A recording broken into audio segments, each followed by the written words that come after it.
Okay, you want me to get to ethereum.camp or pull? Because I'm just kind of trying to figure out what we're trying to do here. Yeah, well, if you haven't signed up, go to live.ether.camp and sign up. Well, I'm signed up. It's just I just gotta. You just got to get in there. Okay, now when you go in there, select testnet. Let's see here. This is the invite. This is like the Slack. What's the deal here? Well, I guess you don't have to. I'm learning this piece by piece. Hi, Luca. Hey. Hi. You're a Ethernet Solidity expert that you have come here to help us. I would love to be. No, not yet. How you doing? How far have you signed up at live.ether.camp? Not yet. I'm just on my way. Just creating some password. Okay. Why don't we get you set up? You can share your screen, and does either of you have two screens? No. No. It's convenient to have two screens, and you can do it on one screen while you're watching it being done on another screen. But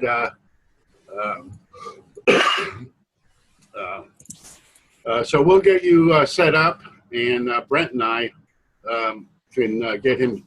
I can help him get set up anytime, and after watching you get set up, it should be pretty easy for him to do so.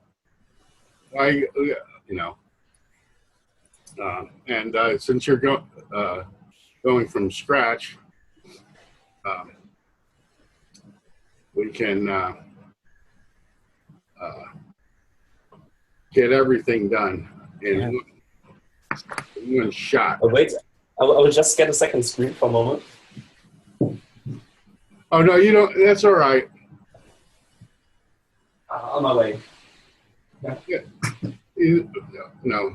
I'm going to add something here. Let's see here. So if you get the second stream, we're going to set you up. But you've already logged into the live.ether.camp, right? So what's your interest in the blockchain? Okay. Is that your name? Come again? Is that your? How do you say your name? Luca? Yeah, it's Luca. It's all right. It's a German. Actually, it's an Italian name, but from Germany. So my interest in blockchains, I think, started to grow in about 5 years ago. So I jumped onto alternative currencies and looking for like some paradigms of social change. Demortgage money or negative interest rates, and stumbled over WeShare at that point, which is community WeShare. WeShare.net is their handle. It's a community about, let's say, the commons and the sharing economy, actually. And from there, with my second passion, peer-to-peer networks, I was growing into this Bitcoin space and, actually right now into the Ethereum one. Yeah, I would really love to get the WeShare network involved in our Divvy project, which is a platform collaboration. Okay. For the interaction of community tools, and WeShare would be a great partner to have in that. And there's a number of funding sources which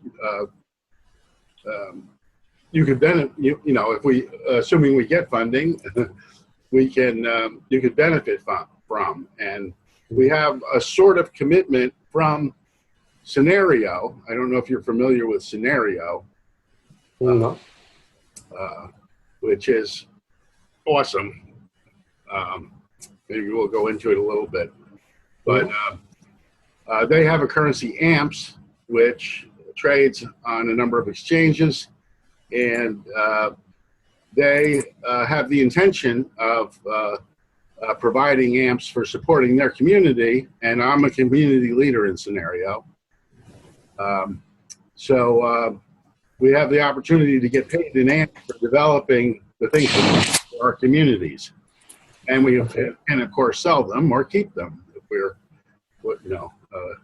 inclined to, if we think the scenario is going to be the next internet, like I do. So guys, could you just get a small pitch about your involvement and your position, what you're doing, what your interests are? Well, I'm an IT professional. It's retired.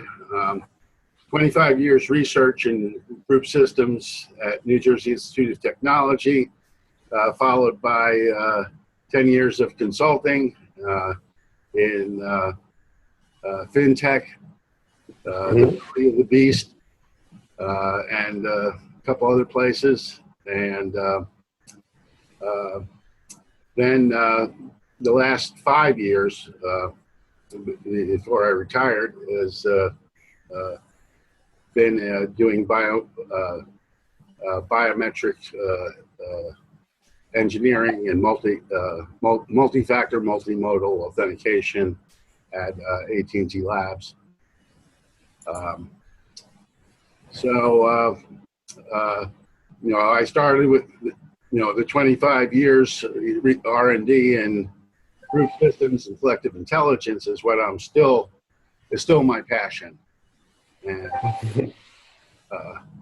I think that building the group systems and the communities is something that my direct experience can provide a benefit to, and and I think that's the best thing I can do in my old age, is use that experience to help create a better world. If you look at, I don't want to spend time on my project, but I will put the link in the chat for you to look at, and please, and I hope, I hope we can get some we share people. Now, in fact, all you have to do is add to the document we share, and put your name in as, and anybody else is in there who can lead that group. Okay, and that makes you part of Divvy, and gives you, creates a better, a higher chance that we can get some amps and ETH. We're planning on we're doing a proposal to the DAO as well. And Jeff, thank you so much for coming today. I'm afraid it's going to be, what we're planning today is pretty boring. We're going to, be going through the EtherCamp setup from scratch, and running the sample program, and then running a contract. Like, we'll create a token. Okay. I can't hear you. Looking forward to it. I haven't used EtherCamp. I might have to turn up my mic. Okay. Well,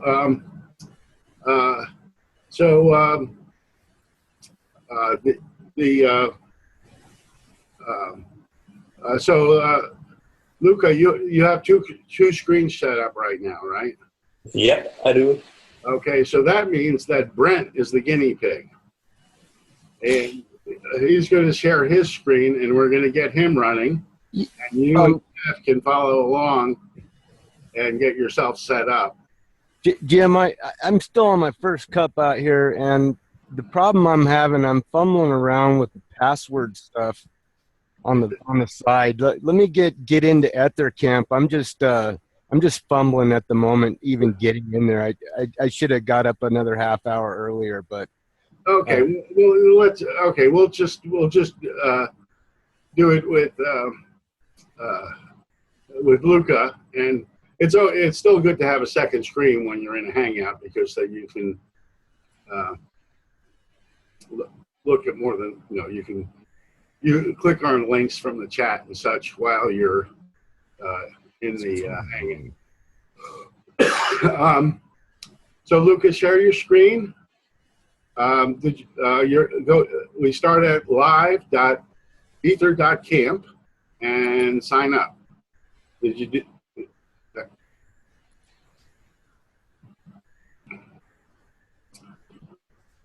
Okay, guys, is this working? Oh boy, all we have is a line down the middle of the screen. Maybe you should stop sharing and select the full window or something. Yeah, we'll try that.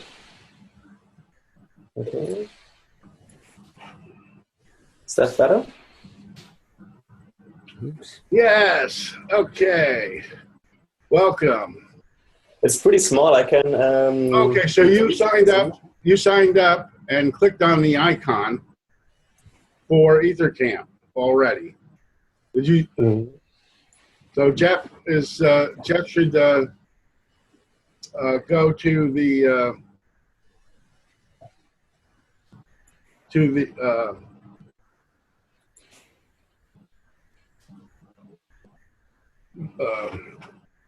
Jeff should go to the live.ether.camp, log in, click on the EtherCamp icon, and that brings you into your workspace.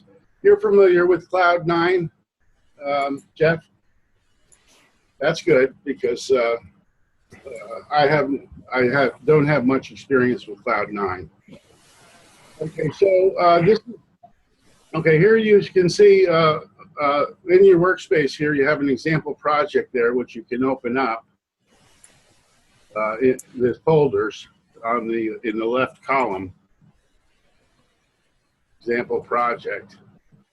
Okay, and what you have you used Cloud9, Luca?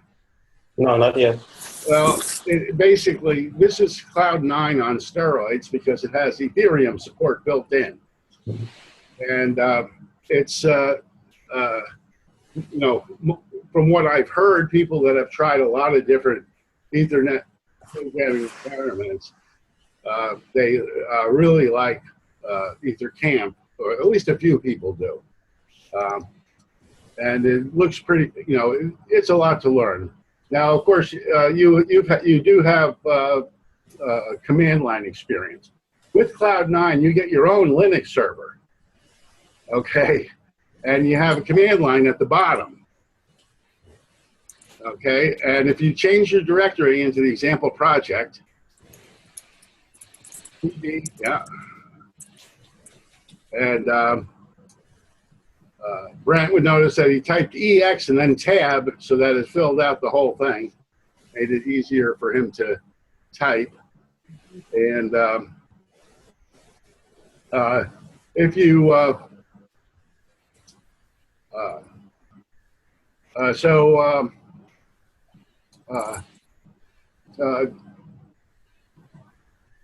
you can see that the same files are here as are in the. He did a list of files, and it's the same list of files that's on the left hand of the in the folders. Oops, what did we do? We lost it. Yeah. I'll just reload.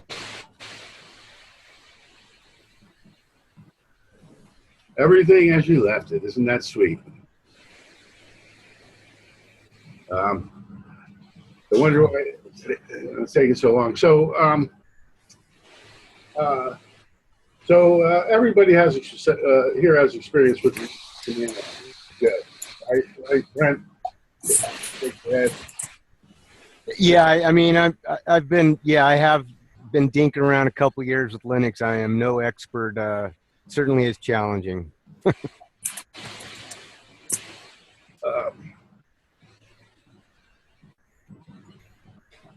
So I think I put the. I did finally make it into EtherCamp. Oh yeah. Okay. Here we go again. Okay. Okay. Now the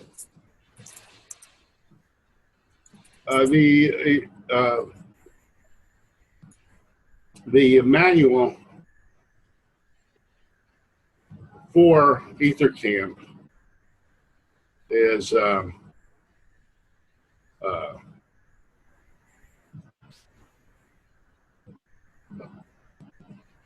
will put the link in the chat.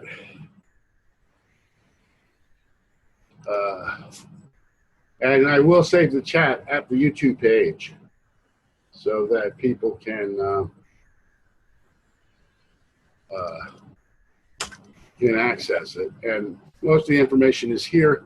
There are other sources for how to set this up. I don't have the link offhand. But if you double click on the readme.md file, you'll get some instructions for using it. And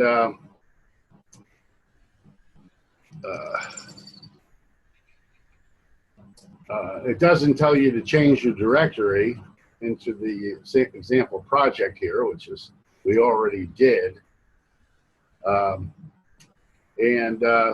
So we can copy and paste that first line, npm install gulp CLI-G, and enter it. And Okay. and it looks a little slow, but there it goes. Oh, yeah, I see. Okay. Okay, now gulp is sort of like the configuration for our application, and anytime we change anything, we have to kill our server, run gulp, and then run our server again. Gulp test, you did already, I guess? And, Oh, no, not yet. I'm just npm install. oh, okay, yeah, the npm install can take a little bit. Let me just peek into the gulp one. Okay. Okay. Yeah. It's just a different. Right. Finally on the same page. I'm a little behind, but I'm following.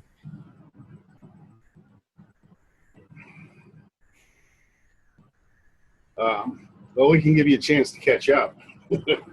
Yeah, see, that's just it. I'm not familiar with the Ether Studio, and I just fumbled around a little bit, and I'm not just familiar with Zoom all at the same time. I'll hang in the pocket. Right. Well, I can, if you get stuck anytime, pretty much. Yeah, I just want to familiarize myself with some of the. I'll just be quiet and just take it all in, and I'll have to practice.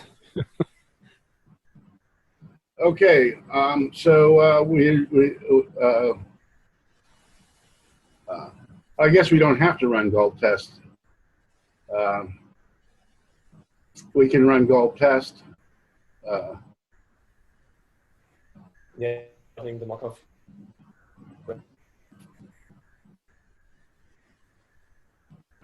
Turn gulp. Okay, and then run gulp. Let's go back to the README instructions.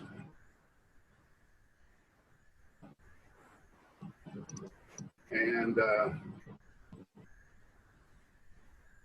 click on the README tab. I don't know. I'm not sure what you're doing on the gulp there, but it's good to look at it. It's a configuration file written in JSON rather than the way most of the systems work. where your configuration is. Okay, so I don't know. I've been running gulp test first and then running gulp. But I guess this says just run gulp, huh? Yeah. And do you hear me? Oh, you did run gulp. Okay. Can you hear me? Yes, I can. Okay, so Okay. yep. So now we want to run our application. Oh no, we don't want to run our application. This is where the instructions are missing. Okay. Yeah, that's the problem that I have with many instructions, and I can't fault the people that write them. It's just I just don't know all the commands, so you're just doing a lot of copy and pasting. If the instructions aren't there, that's yeah, where you know they're missing some important things here, and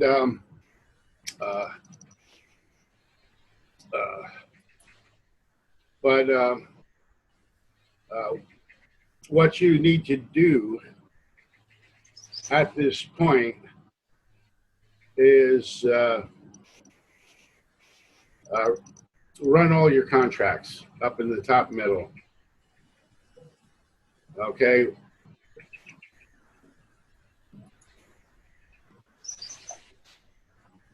read that. Okay, and we see this handy panel, and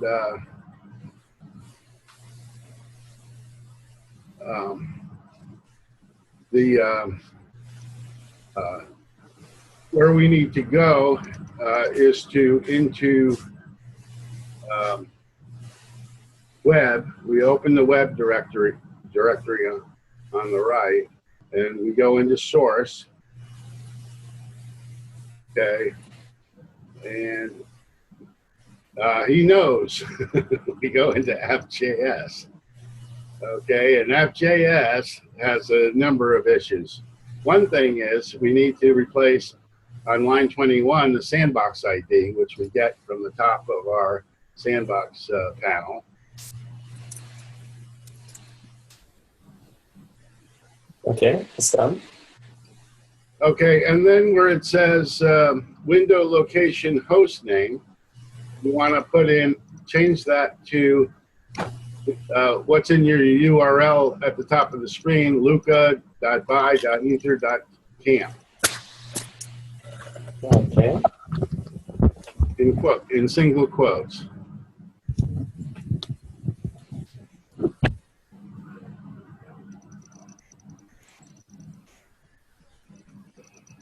Okay. Now we need a sandbox account. The sandbox is like your own private Ethereum.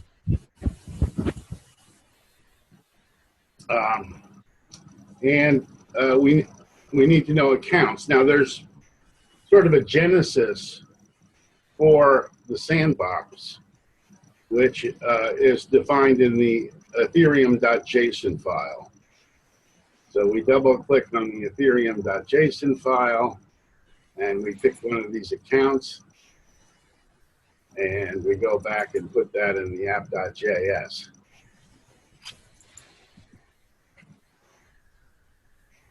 How do you know all this stuff? I'm just following your lead.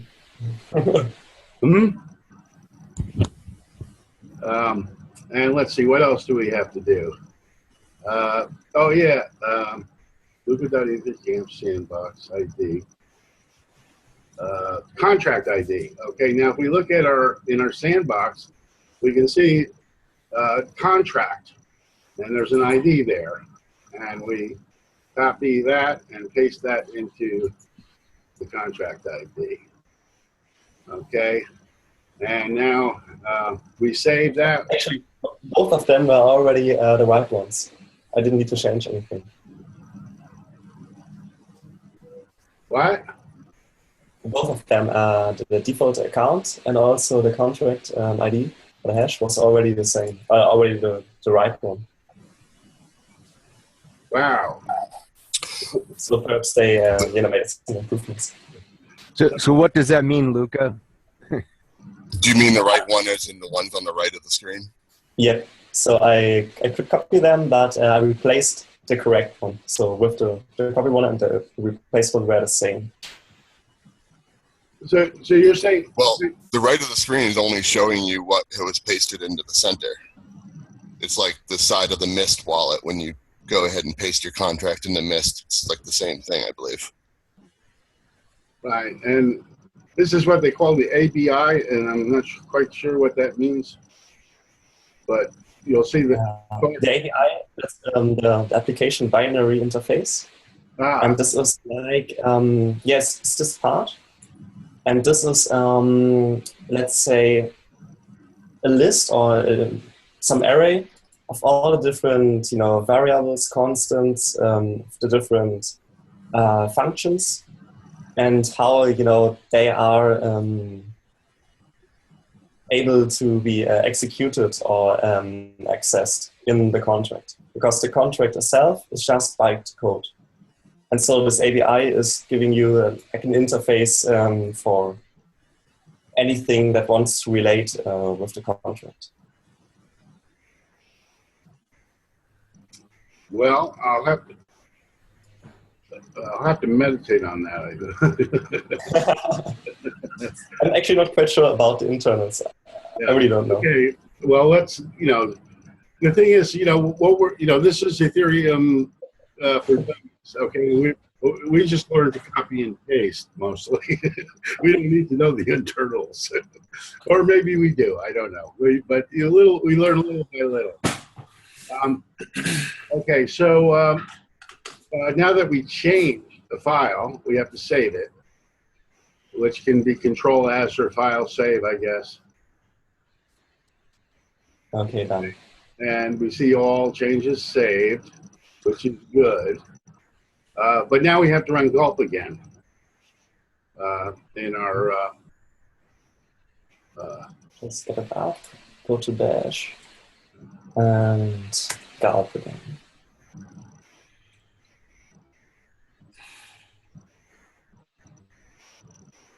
Okay.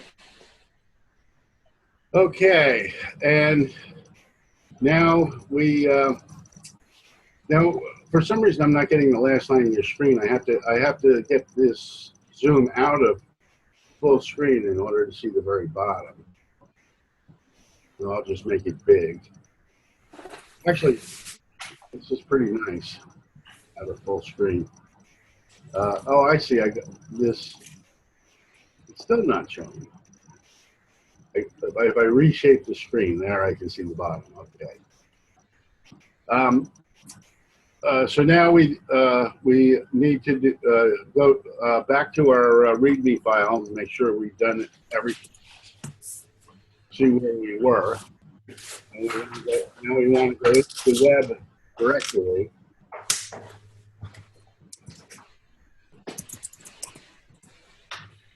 Okay. And then we do the install of HTTP server.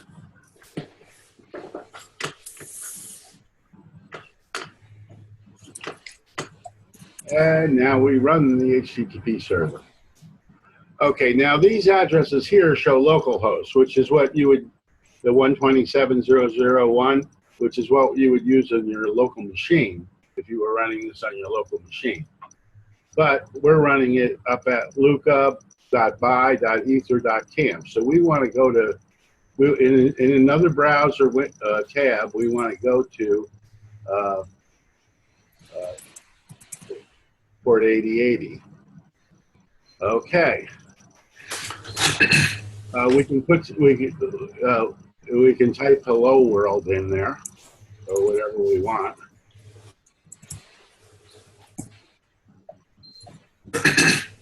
And now we go back to our workspace and we look down and we see that we received the hello. Ta-da! How you doing? This is Thomas Rush. I'm sorry? I'm Thomas Rush. How you doing? Hey, Thomas. Hello, Thomas. Hey, Thomas. Hello. Welcome. Great. So, Thomas, you're an expert? Oh, yeah. You use... I'm an expert at watching. Well, you'll have, we've gone through the setup here, and we've run the sample application. Yeah. You're signed up for Ether.camp? I am, but I've been here a couple times, but I can't really get the grasp of what it is.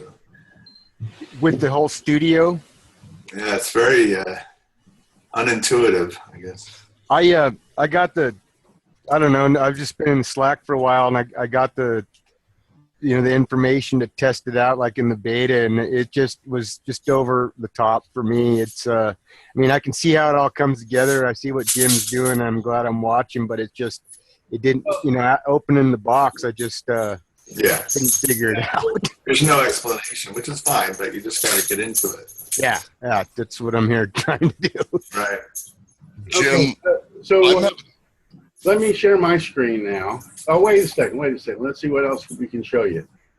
We can look at the transactions. is my mic working? Yeah. Okay.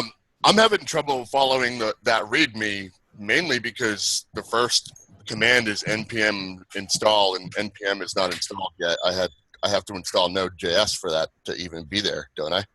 No, Are you trying to do this on your own computer? no. In Ether.camp, it's already there. It's not on mine.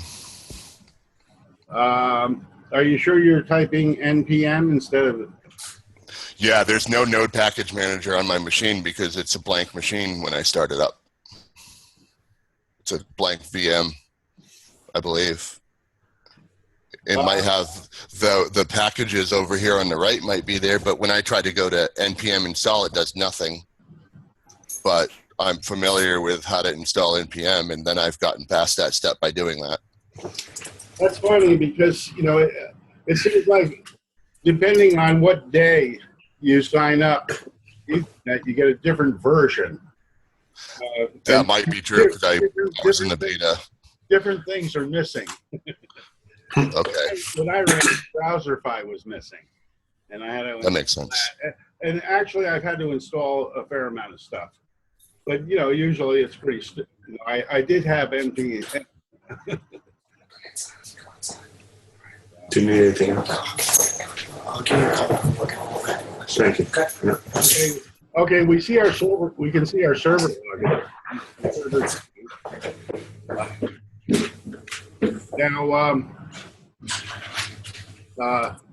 let's. We can try running an example. I'm not sure if we could. I presume we can get this to work. Okay, but going back to the manual,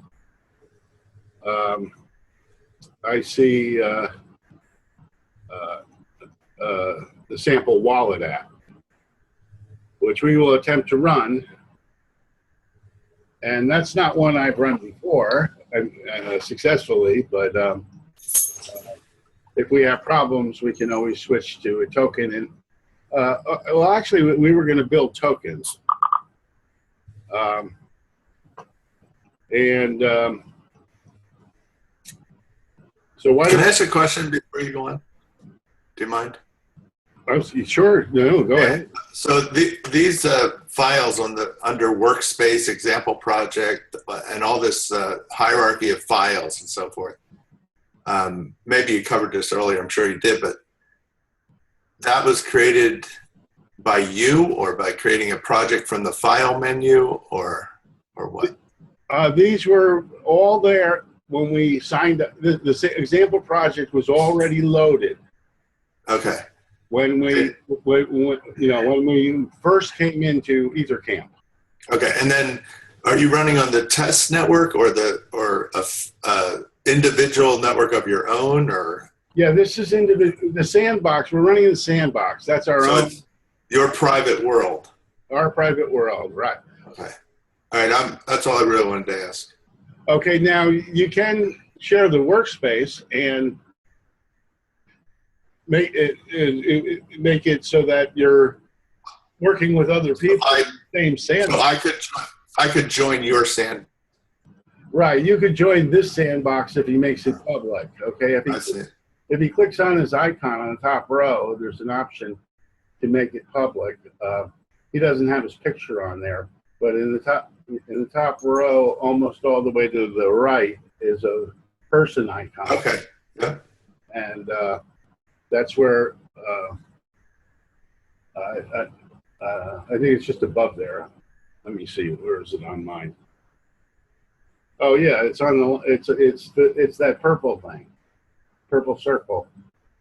Okay, publish project. If he publishes the project, anybody can go to Luca by Ether.camp and work, and we can see them.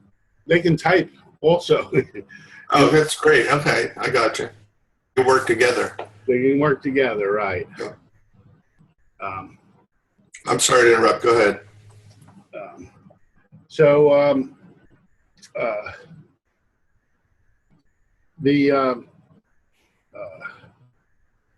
what we're going to do is we're going to create another contract, and I think we'll start with a token because that's pretty simple. And the example they have there is the wallet, but since I haven't been through that example and made it work, I'm going to just do a token, suggest a token. Now, in the chat, I have the URL of the standard token example. Okay, and if you go scroll down to the code, okay, and just click in that the code box, copy it, go back to your Ethereum, go into the contracts, yeah. Should I create a new one or? Yeah, just new file. New file. Okay. And we'll call that whatever. Okay, now we created our first contract. No, this is easy. It's copy and paste, man. So do we have to change anything in here? I don't think so. I don't think I changed anything in here. Oh yes, we did have to make some changes. Duh. Okay, so, and I don't understand completely why, but we're going to run this independently. So the first thing we have to do is include std.sol at the top. In line 1, we type import. Do you go on the main menu? No. Line 1 of the contract. We need to put a line in the. We have to add the line before there, and let me look at my thing to make sure we get it right. It's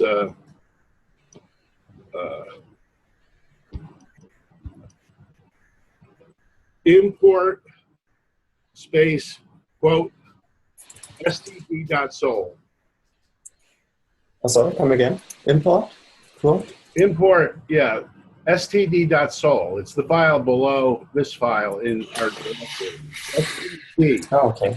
This is the standard file that we need to include here.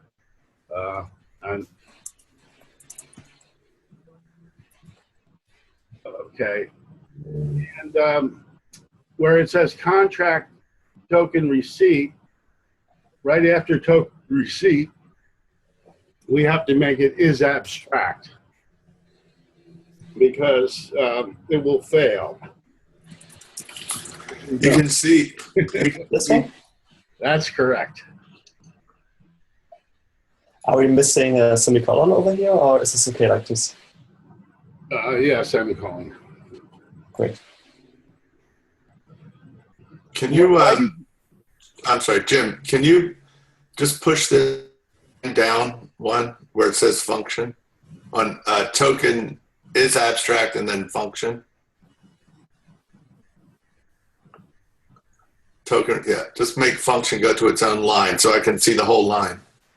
Will function, I meant, in front of the word function.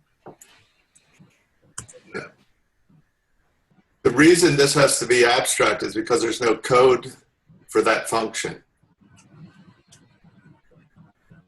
Right, but I'm trying to understand. I don't understand why it's not an error to have this, because what you can do is if you look at like the DAO source code, two contracts in the code. One is called DAO interface and one is called DAO.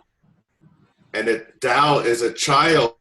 It's derived from the interface. And what you can do with that is that you can make it understandable by only publishing the interface in this abstract way.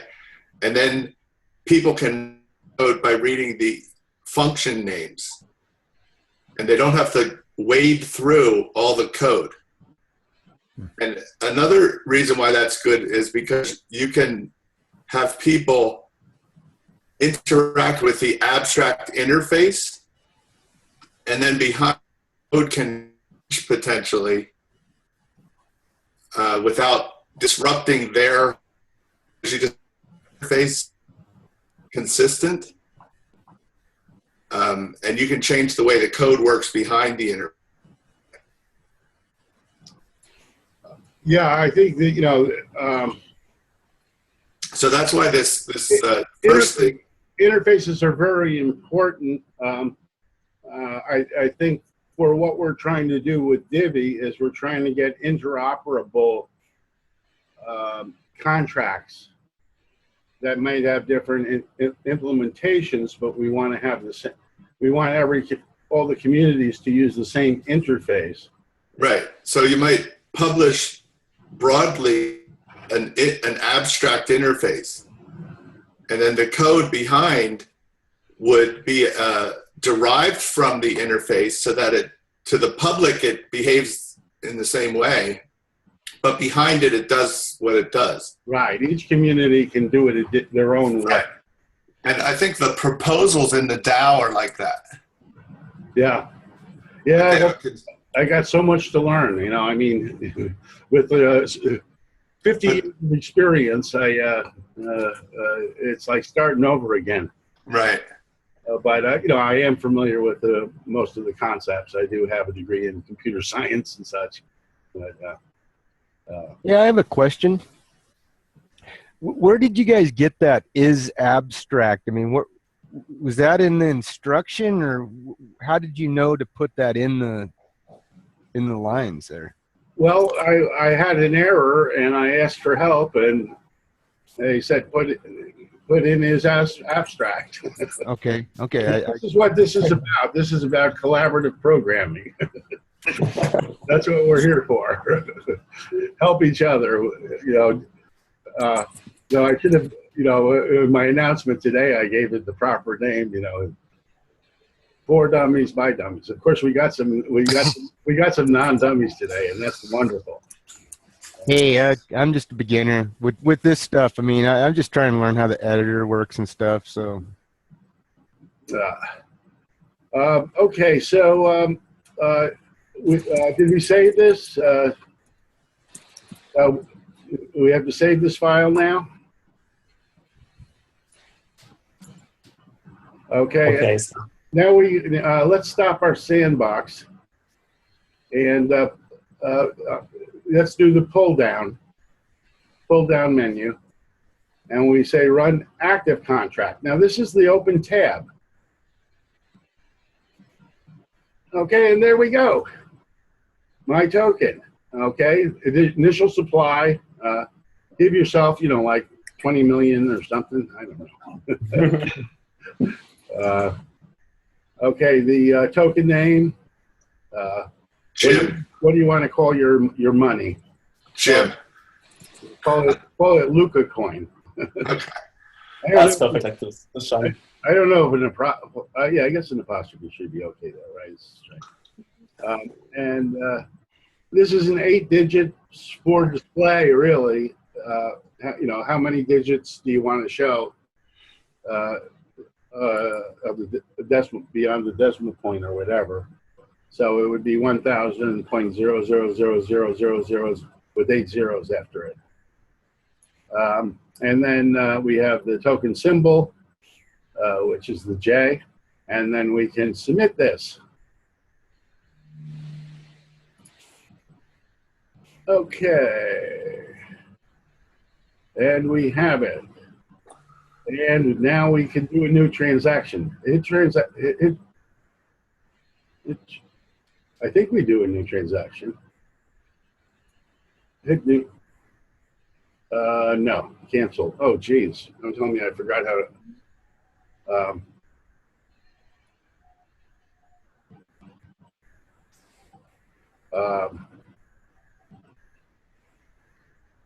I am trying to remember.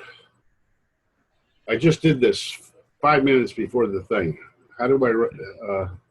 Okay, we run this contract. The contract is running. Okay, so we can.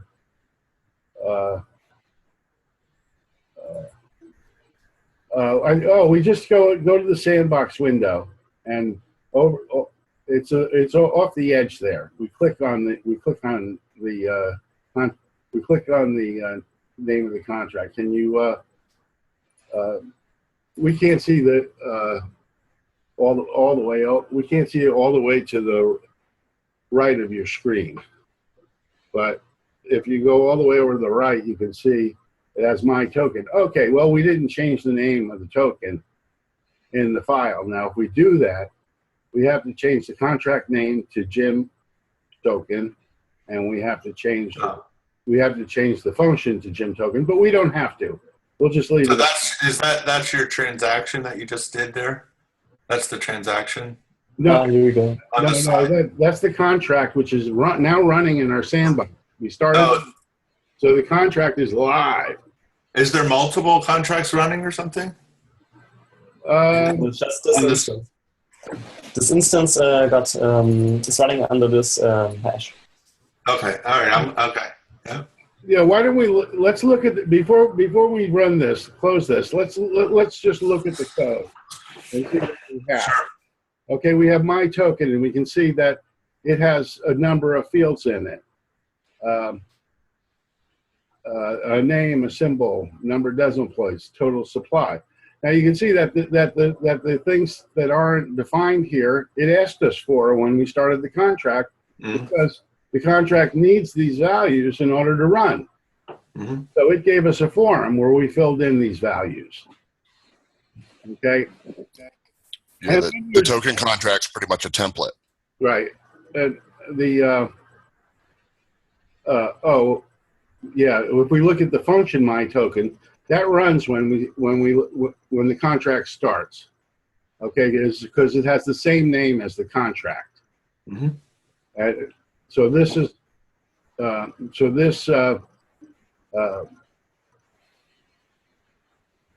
did all the initialization that we needed, where we set values of our variable. And we can see the comments there. If we didn't know what those fields meant, we can see the comments at the end of the line there that tells us what these different things are, so we know what to enter when we start the contract. Okay, if we go down, we see there's a transfer function. Okay, we can see the comments about it. We can see approval and call.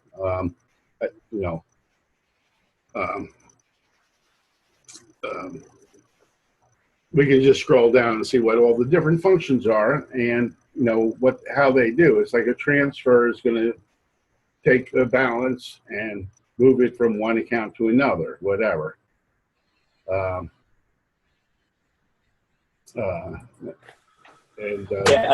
I can just go to some of the functions. This one down at the bottom is quite interesting, quite important. This means when someone is sending Ether to this address, to this account, to this contract, the contract is terminated, the execution, and he is getting all his Ether back. So otherwise, this would stuck into the contract, and there would be no way to get it out again. So the throw is it's like a low-level opcode for just terminating the contract's execution in the EVM, and it's consuming all the gas, as far as I know, but gives you back the Ether. Ah, that reminds me. Yeah. Okay. Well, we can look at that some other time. Okay. So we can see these functions. So now we can go over and we can to the sandbox panel and click on the My Token sandbox panel. Yeah, My Token, and we can see that the same functions that are in the source code are in here, and the name function simply returns the name that we provided. So we can click on call that, and we see that it's Jim's, and we can look. Wow. This is great. Yeah. In this I've been trying to figure out how to interact with this stuff for a long time, and this is sweet. I guess once you get started, getting started was so weird. Well, you know, we set up the whole environment for applications. Just running contracts is really simple. You could use this just to run contracts, and it's a hell of a lot easier. I've been trying to sync up Mist Wallet forever. Or to test your work here. I mean, you're in a safe, Right.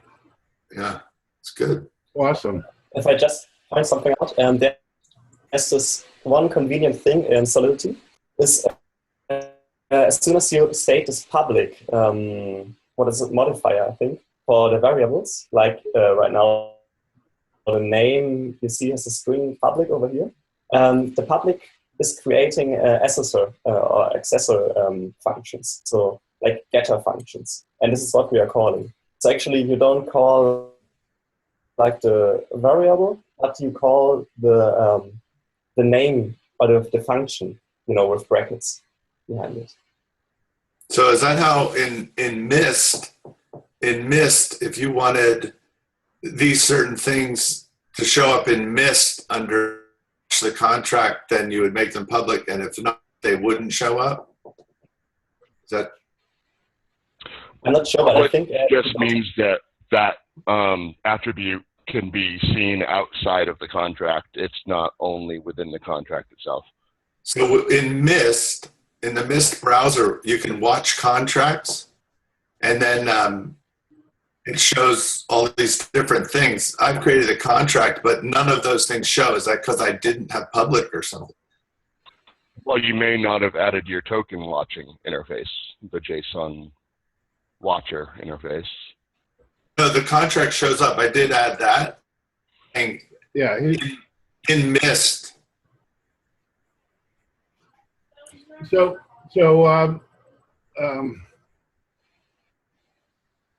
but anyway, you can go on. It might be a different blockchain. I don't know if that has anything to do with your question. No, it wasn't really a question. He's just explaining why we see these methods that we see things that are not actual functions in the contract because they are public. Yeah. It creates a virtual function for us because name is public, we have a function, and because standard is public, if we go down their alphabetical, we'll see standard is public. We have a standard button also down below because it's public, not because we put an actual function standard in here. So if we click on if we call standard, it should give us token 0 It's because those variables weren't passed into the contract when it was initiated. Those variables need to be passed in before initiation, so you need to tell it what you want. You could program. Tell it what it wants, but if you wanted to find out what it was, you wouldn't know what I typed in unless you called the standard function. Right. Okay, this is a way that other people can find out what these values are, and the reason you made them public is because maybe they need to find out what they are, or they right. should be able to find My out. question was, in the Mist browser, when you're watching the DAO, for example, is it true that the things that are made public are the things that show up on the side? You know, there's like on the left-hand side, there's a list of all these different things. Current balance, closing date, all those things. Not necessarily. Okay. How do you get that list to show up in Mist? That list, when you're trying to deploy a contract, is simply the list of data that it still needs to deploy the contract. And in the beginning of that token contract, that's those 5 public attributes. But those attributes don't necessarily have to be public, because as you're deploying the contract, it's actually private to you. The public keyword just denotes whether that data can be seen outside of the contract or not after it's deployed. For instance, I understand it. Yeah. Like, okay. You're not going to pass along say the D with the line in it for the DAO. Everybody that wants to make their own token launcher has to add that D in a line with it. So that doesn't need to be something that people see. That's just something you're doing. And some of those attributes want to be private for security's sake as well.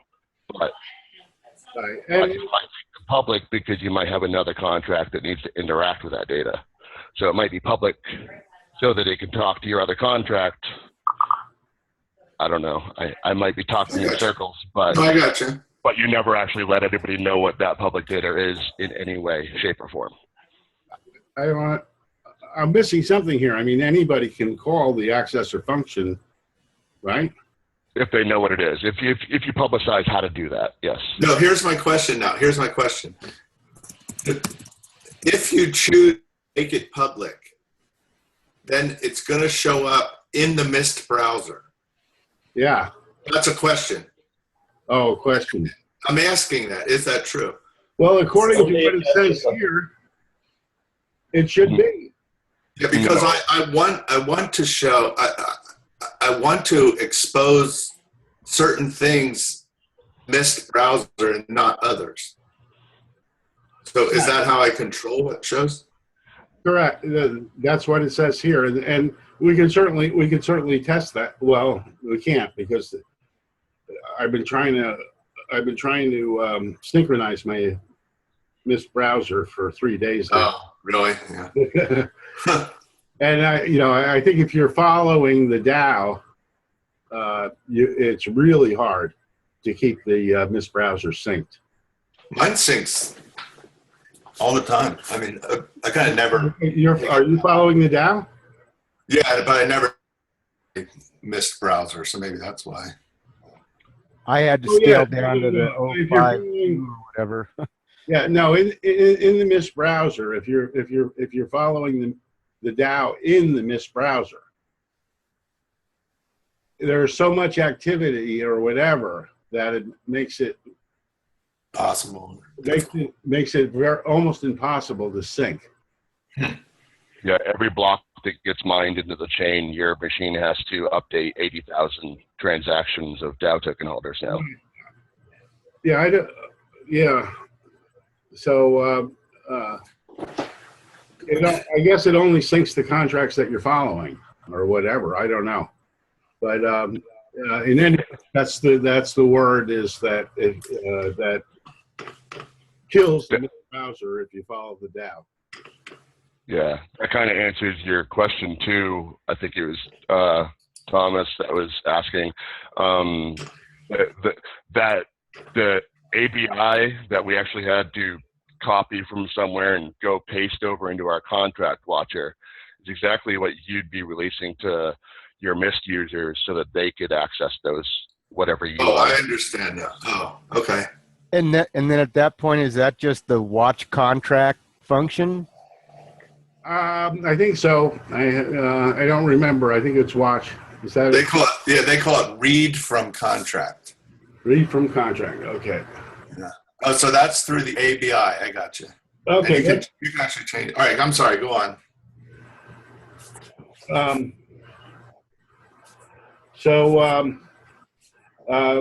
If we go back to the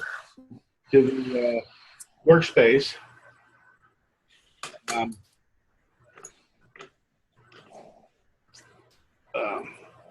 Guys, just one more thing about this private, public, and also internal and external modifiers. Yes, explicit note down in the Solidity documentation, where it states that everything that is inside a contract is visible to all external observers. Making something private only prevents other contracts from accessing and modifying the information, but it will still be visible to the whole world outside of the blockchain. Yeah, I was confused about So it's a little bit different. In an encrypted way, though, right? In the chat. Sorry? It would be viewable to the whole world in an encrypted fashion until you decided to decrypt it for them through your interface, right? Yeah, that's the promise. Well, in order for all the nodes to execute the contract, they would have to have access to the values. I guess as your source code gets out, if you give your source code out in your open source, all that would be accessible anyway. People just know how to do it. They could deploy your contract and add all the right details in, right? Yeah, the privacy could be a little bit more difficult than I have to figure. I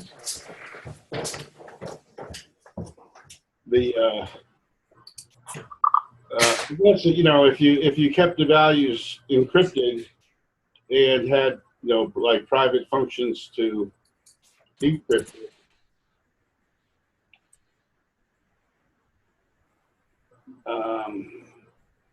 I guess that's something that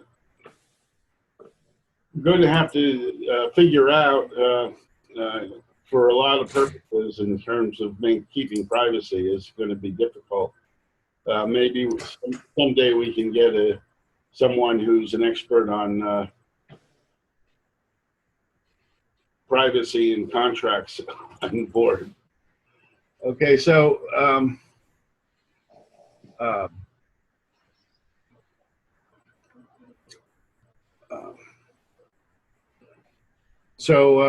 well, we've gone over the hour. So let's take requests from the Peanut Gallery on what we want to do. Any more issues on this, or should we stop the screen share? I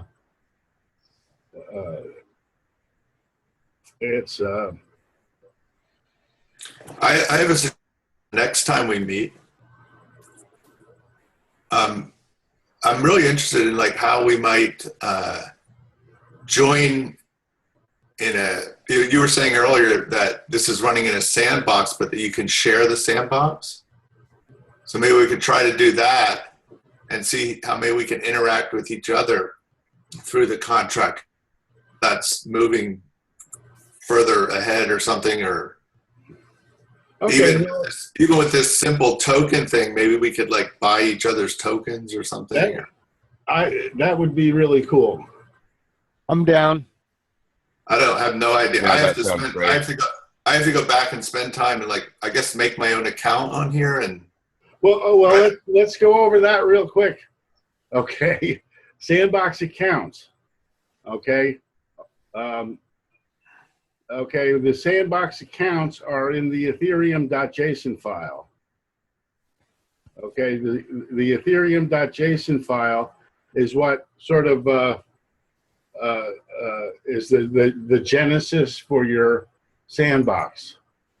And what we're doing is we're creating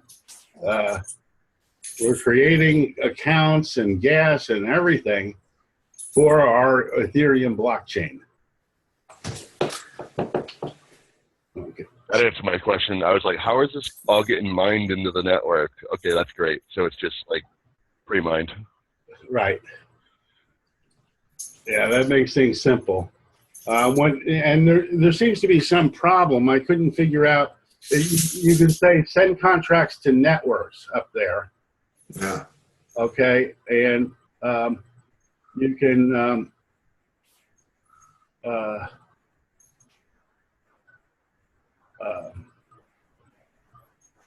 you can put in your PK or seed here, and you have to put in your gas limit. I don't know why you put a gas price in here, but in any case, what you have to do is the JSON RPC URL down below. You change. Oops.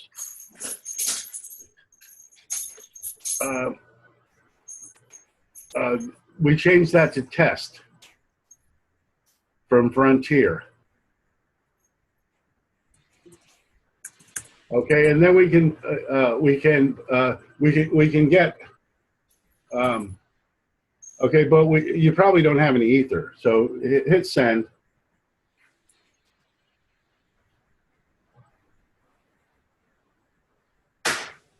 Nothing happens. Let's look at your. You have nothing happen. Oh, you have to put your seed in. Seed is just a random seed. That's the seed. If you don't have a seed, it's not going to work. Okay, and this was a little confusing thing. If you go back to, let's see, the problem is you need a test net. You need a test net account. You know if P key stands for private or public? That P key field, does the P stand for private or public? That's a good question. Okay, the way that this works is you can use your actual private key, or you can use the key phrase that you created. So it accepts the key phrase that you put in. Okay. But you do that.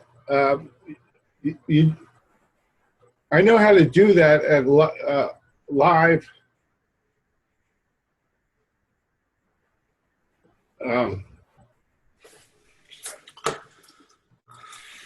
You create. Okay.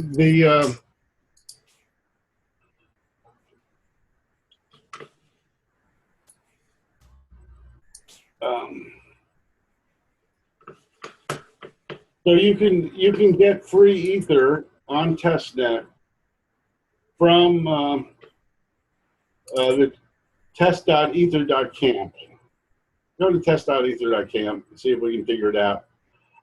I've been through this and I've done it, but I wasn't able to deploy. Well, you have to have an address first, right? So I have test Ether if you need it. Yeah, do a sign up here. I'm pretty sure somebody's been mining the crap out of it with video cards. You can try a sign in, but the thing is, the test.ether.camp seem to have a problem. On live Ethernet, it's easy. You can get your an Ethernet account and such. Well, no, I got free Ether. What is it? Let me see the instructions again here.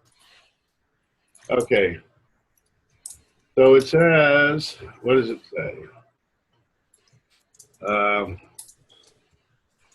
It says,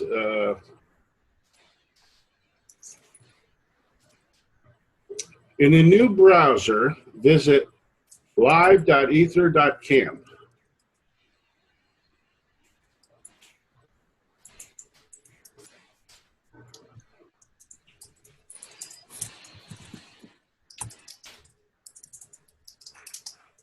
Switch, okay, and over on the right, you can switch from Homestead to Test.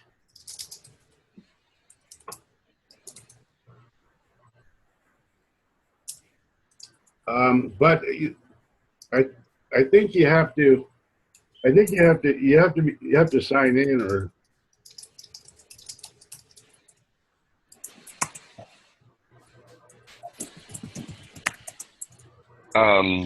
Ever since Vidal came out, it's been really hard to get Ether from any faucets, especially testnet. I've had no trouble with this. Really? You know, I have. Well, test is not Morden, where the Ethereum.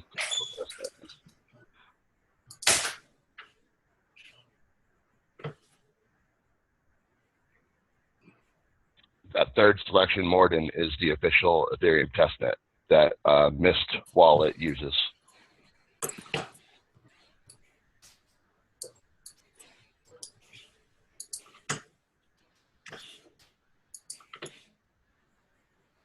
Did you put a username in?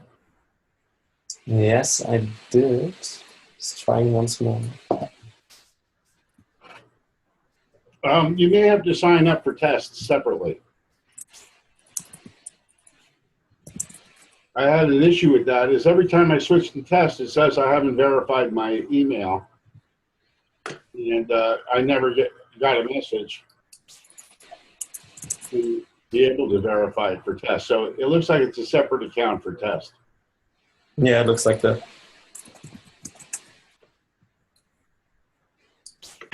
Hey, I have a noob comment. Did any of you guys do the Frontier through Ethereum, like when it was like last November, December, or anything like that, to go through creating contracts or tokens or anything? Because it's very similar to this, but this is just more in depth as far as putting it together. But it's helpful, at least for me, familiarizing this with what I learned from Frontier. Although I see I just need to practice this. But did anybody do the Frontier stuff? This is, well, we are doing Frontier when we go to live. Okay, Yeah. we'll say live.ether.camp, or even That's Homestead, isn't it? Yeah, it's Homestead now, but it's the same exact token code. They've just revamped Oh, I it. see. Homestead, they made the website look better. That's all. Oh, I see. I'm sorry. I'm confused. Okay, so now you're here. You're what is this? It says, go back to test. What happened?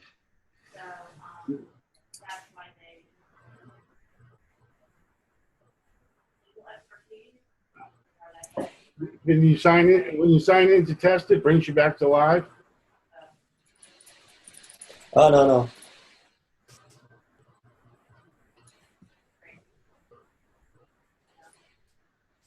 Okay, you have to get your address.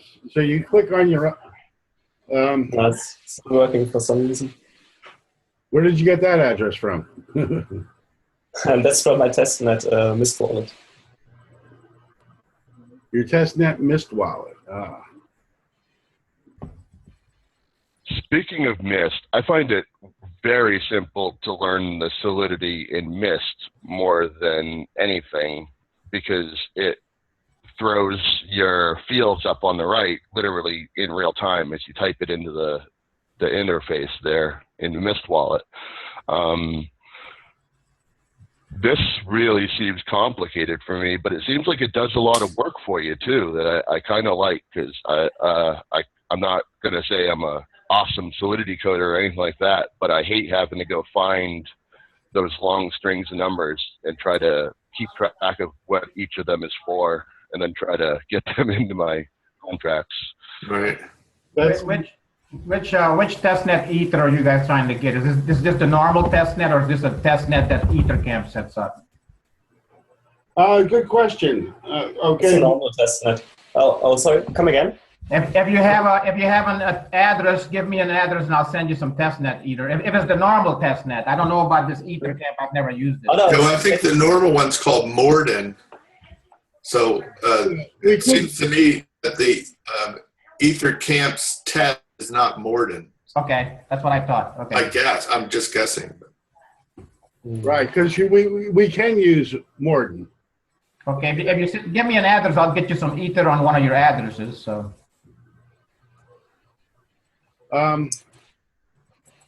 It's interesting. Yeah.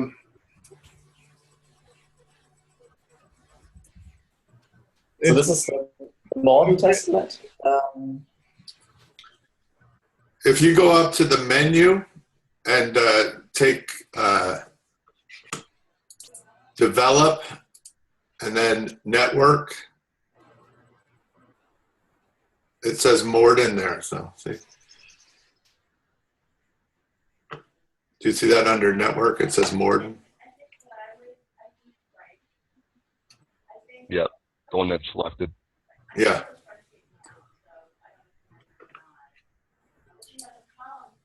And I think Ether.camp test must be their own. Right, that's what I'm thinking also, correct. It possibly might be that Olympic blockchain too from way back, I guess. I don't know. But if we were to join together, would we be doing that on Morden or on our own brand new network? No, I mean, if we're working in the sandbox, we would just, let's see, we would just be working in the sandbox. We wouldn't. I see. We would, we wouldn't be working in any of them. Any of them. Yeah. I've been messing around with Consensus Systems Truffle, and they do the same thing. They use Ethereum's test RPC, and it does almost the same thing. You make these little, files with all your wallets in it and stuff like that, and it makes it really easy, and it never actually mines anything into the blockchain. Updates in real time and redeploys in real time. As it's like an IDE. Which one? What's it called again? Truffle. It's on GitHub, Consensus/Truffle. So is Ether.camp and Truffle kind of the same thing? I don't know. I've been following the Consensus company. I don't know if they do EtherCamp. So you have, no, I'm saying, are they similar? Is it basically? Yeah. So you basically have one called Embark, one called Truffle, one called you're familiar with Mist. You have another one that's browser Solidity. These are all similar things trying to accomplish the exact same thing in a different way, basically. Well, yep. EtherCamp is unique in that it gives you a complete web server environment for you to develop applications in for Ethernet, as well as all the functions of those other wallets. Oh, yeah.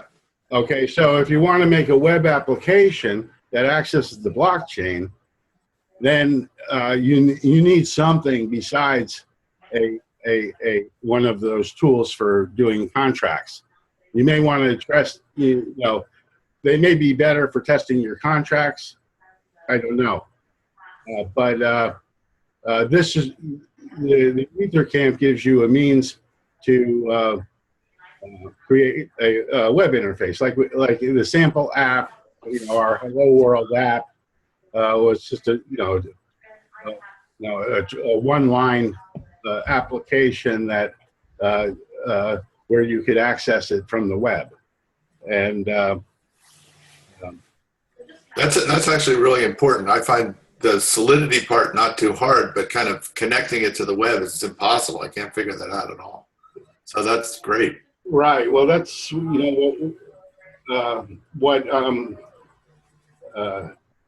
what we're hoping to learn to do in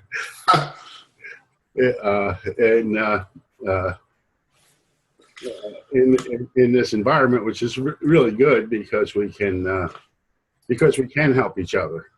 Yeah. All right, you know what? I got to split, so. Yeah, I think we better quit because, for one thing, the recording is going to be too long for YouTube. I thank everyone for coming today. I thought maybe it would just be me and Brent today. Hey, where did everybody find out about this? I'm kind of curious. Slack. Yeah, I found out about it in Slack. Which one? DAO Hub. I mean, the DAO. Okay. Trying to find it right now. I think Maybe it was public mention or something. team or something. Yeah, I mentioned it in a few Slacks. I didn't tweet it or anything today. I actually found it like an hour after you did it last week, and I was like, "Oh, I better go to that next week." Good deal. I'm so glad you came. It's great to see you. And great. Can you stop the screen share? Yeah, we'll do. There we go. We just lost somebody. Yeah, the DAO has an Ethereum study group channel. That's where I found it right there. Okay. Thanks for that information. It's always good to hear where somebody got it and what worked, what brought us together. No, it was a good training session. I learned a little bit more. I need to practice still. Yeah, you got to bite the bullet and do it and beat on it, and then find out what's wrong and beat on it some more. And it's a little bit painful, but it's it is. But then it becomes second nature. Yeah. Somebody made the comment. Solidity's not. It's not overly hard, and that's what's nice about it. It's not like you need to recreate the wheel. A lot of everything's all put together, and then these are the tools to make it work. Right. It's to me that's I find together pretty fast. Yeah. I find the Solidity code pretty easy to understand. It's sort of connecting it. Yeah, and connect it to the real world. If you've done any programming in any language, yeah, right. Pretty readable. And I was surprised at a company meeting yesterday. I was showing people non-programmers. I mean, to the extreme. People that get cross-eyed as soon as they look at any code, some Solidity code, and I got the comment that it was almost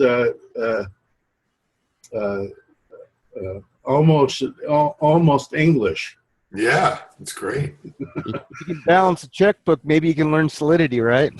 Yeah, it's like I never thought this guy, who's he's the president of Proven Secure. I never thought he would look at any code in any way, because there's hope for humanity.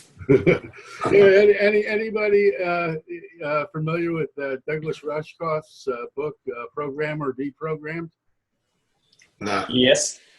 Okay. Douglas Rushkoff, he's in our Divvy Slack and has agreed to come on a hangout with us in Scenario. Awesome. I put off inviting him because I haven't figured out exactly what he's best at. But he was into local currencies and alternate currencies back in the 80s or 90s. I'm trying to think how old he is, but we were into it. We were setting into them back in the late 70s with the I system and NJIT, where we had a user programmable environment, which has not been created since. We had actual users creating interfaces for the I system, and and sharing their programs. And basically, there's 3 levels. I got to split. I'll see you guys later. All right. Bye bye. Take care. Thank you so much. Later. Yeah. But that's where we want to. That's where I'm hoping we go is user programming, and the user agent ultimately is I see as a scenario network, where we all share one huge high calculus machine to enhance our intelligence. But and that's the only way we can beat the powerful that I can see. So I'm committed to this.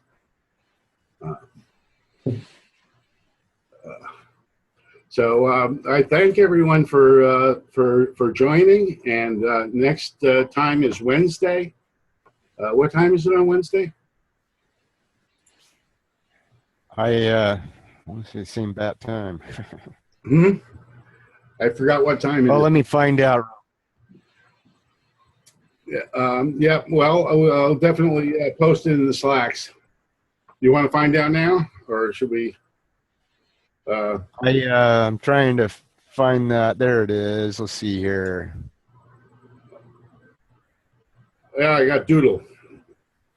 It's Wednesday at 10 a.m. Eastern Standard Time. So 7 a.m. Pacific Standard Time. So Wednesday on the 8th of June, 10 a.m. Eastern Standard Time.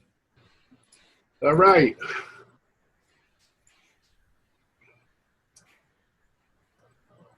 Thanks, everyone. See you next time. Hey, thanks, Jim.